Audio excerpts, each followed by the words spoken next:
Hey there, today I'm doing the first ever full review of the Agner Tormenta, which was never officially added to Greenville. Some of you might remember when this was a placeholder for the Bugatti Veyron for a very short amount of time, but otherwise, it was never actually added. I'll quickly take you on a full tour of it, show you what it's like to drive, how it sounds, and what its lighting is like. Then I'll quickly brief you on why it was never added. Firstly, here's its straight line acceleration.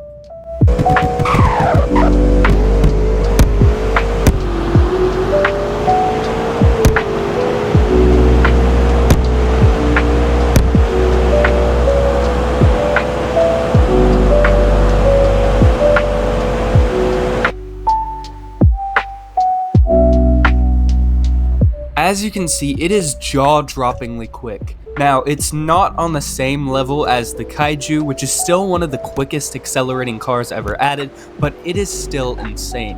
I couldn't test its quarter-mile time though, since it's not a car that's in the game's database. Upon entering the new race startup circle, it mistakes the car for a Western fandom and it won't actually let you race. Moving on to handling, the Tormenta handles like no other car in game.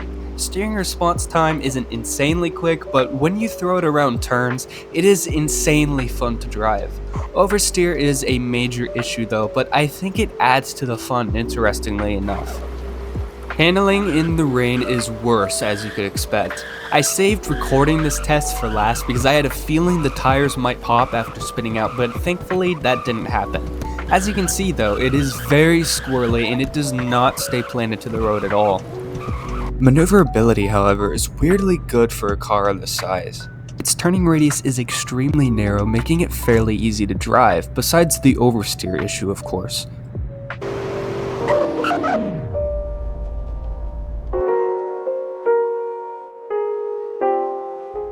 Unsurprisingly, braking is also really good.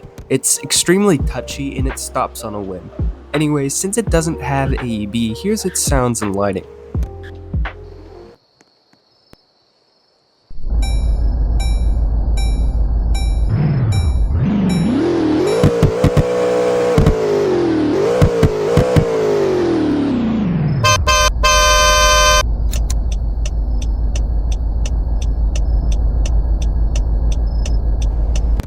Just a fun fact if you couldn't tell, but the Tormenta interestingly has the same engine sounds as the fictional Agner that's currently in game.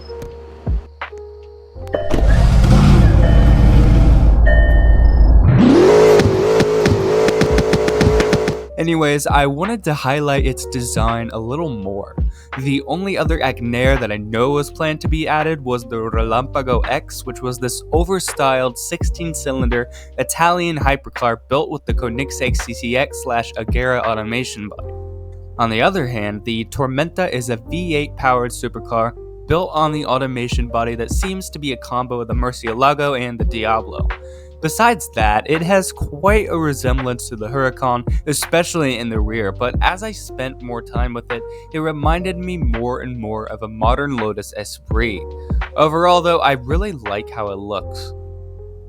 Anyways, now it's time for me to rate the Tormenta. I'll display the few stats that are known about it, and then I'll share my overall thoughts on it. Plus, I'll explain a little more as to why it was never added.